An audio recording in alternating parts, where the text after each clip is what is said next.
And one thing that's really cool about these Armenian gospel books is gospel books have these things called canon tables in them. So what they have is they have all the 4 gospel books, and it's a way of lining up where in one gospel book, like Matthew will talk about this aspect of Christ's life, and then John will talk about another, whatever, and how it all lines up.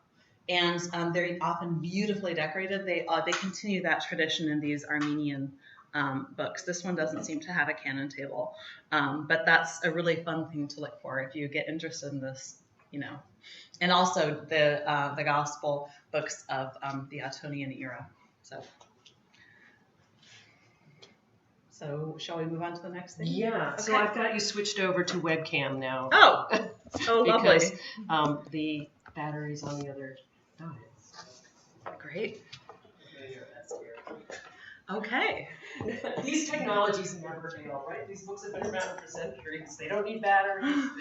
They're always there. Now, Professor Lander asked for some Bibles in different European languages. So, of course, I felt like I needed to get Erasmus out. So Erasmus is the great humanist. And as Tim was pointing out earlier, does this work? Yeah, get that one out. Okay, thanks. He's the great humanist, and very famously did his own translation of the Bible from the Greek. Big thing to do in the Renaissance is to know your Greek and know your Latin. So this is his translation from the Greek, and it has the Greek and the Latin side by side. Am I right? Yes. So you can get an idea of this. And this is printed by a very famous printer, sort of a remnant from the incunabula period. It was printed in 1519, but Froben in Basel was a very famous incunable printer. So there's that one, and then this, something totally different, a Slavonic. This is a Slavonic Bible. So, thank you. I'm not used to these. Okay. And this is very early as well. This is also from, I think it's from the 1600s. And so this is, where are my notes?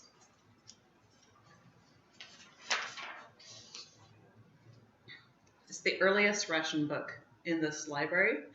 But this is actually a reprint of the Ostrog Bible of 1581. So it's the first complete edition of the Bible in Old Church Slavonic, and it's the first printed in Cyrillic type. And it relies heavily on the Greek Septuagint and the Slavonic Bible of Archbishop Gennadius, who died in 1505, and I am unfamiliar with him. But it's it's got all these very interesting woodcuts in it. So this early printing, in order to print in the illustrations, they did, since you're printing, you're moving over from, actually drawing and painting things to actually, doing illustrations with the print way of doing things. And so they used woodcuts for a lot of these early printed books. And there are some very nice woodcuts throughout this. So you can kind of get an idea if you look at this Erasmus book. There's also some very nice woodcuts in here, or perhaps metal cuts. But you can get an idea of the absolutely beautiful typography in this book. It's a very famous book. Some of them were actually printed on vellum. And, there's canon tables in here too. And then here you can see just some very interesting woodcuts and an idea of this kind of very early Cyrillic typography.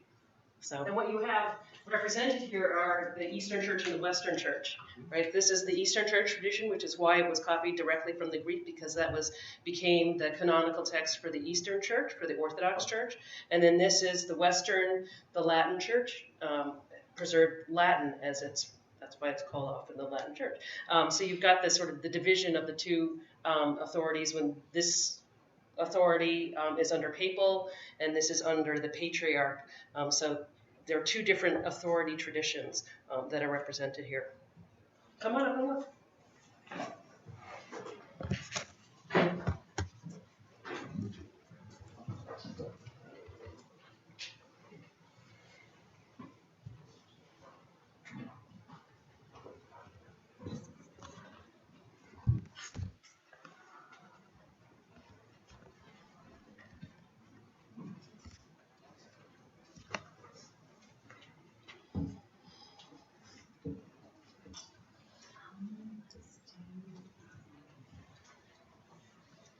You'll notice something in the Latin Bible, that the first letter, can everyone see that that block there actually has a letter in it? What's that letter? M, right? So the first letters in manuscripts are called initials, and they are often written in like superscript. They're written larger to signify the beginning of a chapter or the beginning of a book. And so that tradition migrated from manuscripts into printing, and they often will have decorated features around them. They're not just large, but they have lots of images or this is just non-imagery decoration. That one has very beautiful headers as well, and they're written in red. The contrast of ink is also something that's preserved from the manuscript tradition. Any questions about either of these? The one on the right is written in Latin. Well, if you look carefully, it's got right this when we can I turn to this page? Yeah, if you look on this page, you'll see that it's got two languages written. Right, it's got the Greek on the left. Actually, it has and then Latin. Looks like Latin on the right and Greek on the left. Yeah, It's a beautiful one. yeah. Can't really see it. Yeah, oh sure. And the world changing book. Really, this was part of the move, and part of Christianity, to say we need to study texts in the original Greek, that we need to go back farther than the Latin Bible to get back to the roots of the church. And that got Erasmus labeled as a heretic. But it's the standard today for most Christian biblical research. Go back as far as you can in the original resources. And Erasmus was not part of a Reformation.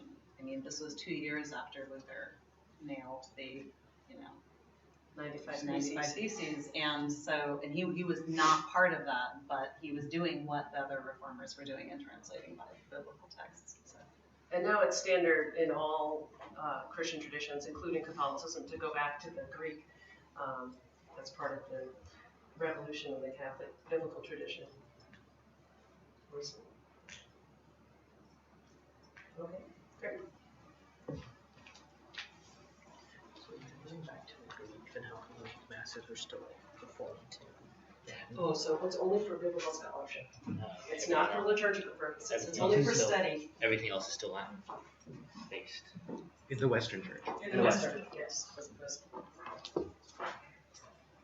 That's very close. Okay. Maybe vinegar has to go on its own. Should we do vinegar next? Okay. Those would be two. Yeah, we'll have to use them.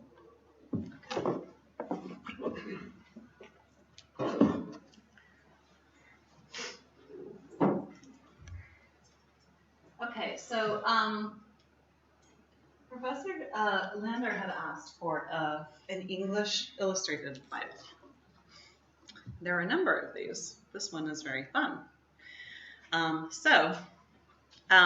This actually has a very nice and interesting binding. Notice that it has these ties that have these tassels on them.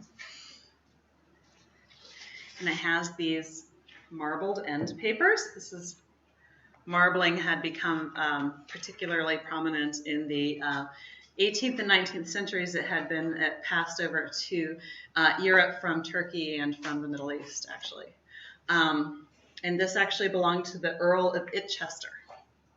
So this has royal provenance.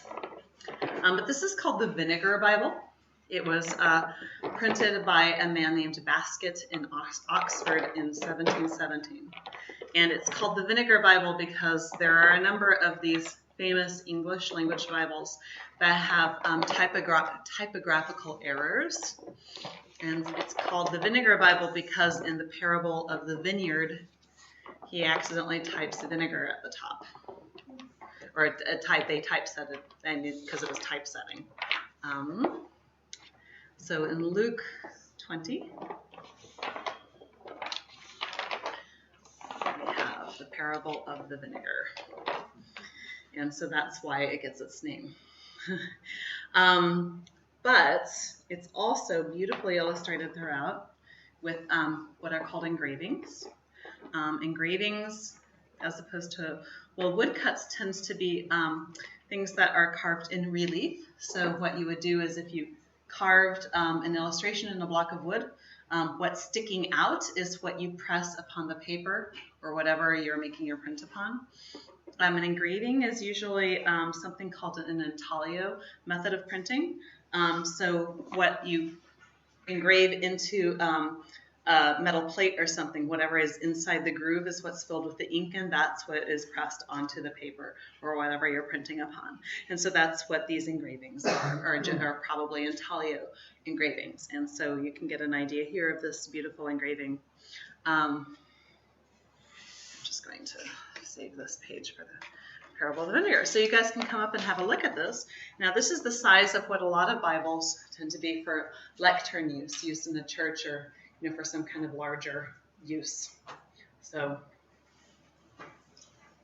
Dad, come on up and look.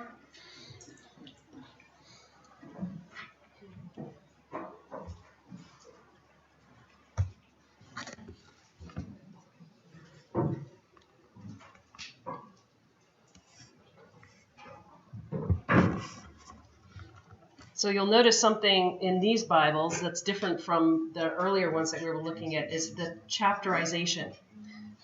The indication of chapter and verse is something that was relatively late in importing into the tradition and was imported into Christian tradition first and then borrowed back into Jewish tradition from how Christian Bibles were printed.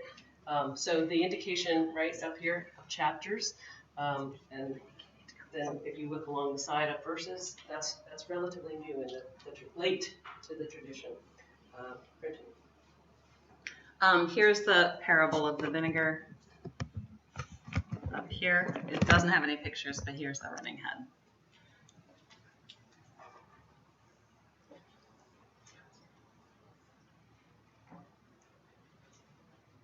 And there's also, there's a very early one. I can't remember. I think it's from the Great Bible, or maybe it's Coverdale. I can't remember where it's the Bug Bible.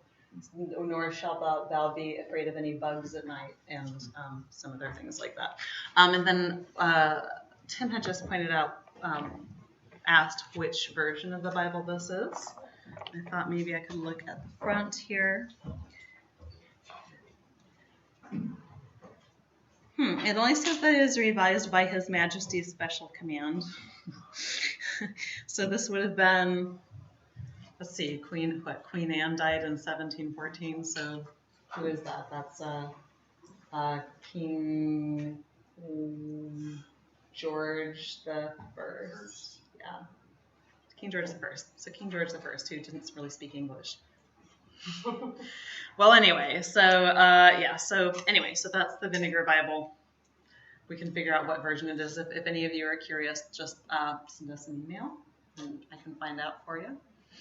But these English Bibles are a lot of fun for a lot of reasons, as you can well imagine, with Henry VIII and Elizabeth I and all that Tudor history. And they are all very well represented in these collections. Okay. We're running into the end of our class, so. Okay, so what do you want? Do you want a Dutch Bible? Do you want an Italian Bible? It's up to you. Dutch or Italian or let's do this German one. This is an incunable. This is a very famous Bible. It's called the Coburger Bible. And they actually printed what is called the Nuremberg Chronicle, which is a very famous incunable. But there's a lot of copies of it, like everyone has a copy. It's still an incunable, but anyway, so this is a translation of the Bible into German that was printed in 1483. And there's 2 volumes of it, and many copies of it, the woodcuts throughout have been hand-colored. So they weren't printed in color because color printing was not perfected in the West until the 1840s. So this was 1483, not printed in color. They had to be hand printed, hand colored after the fact. But sometimes they're also illuminated in gold, just like the manuscripts were being done at the time. So you can come up and take a look here of at Genesis.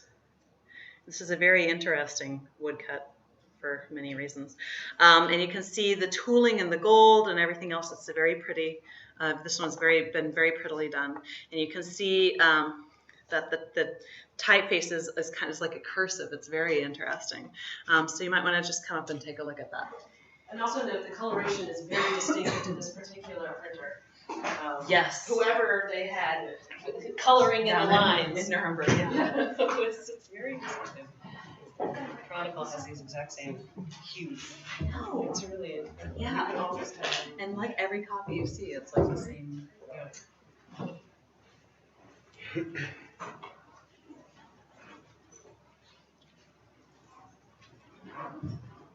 This is another fun way to go. I mean, if any of you are interested in art history or art history majors, what do those woodcuts mean, you know?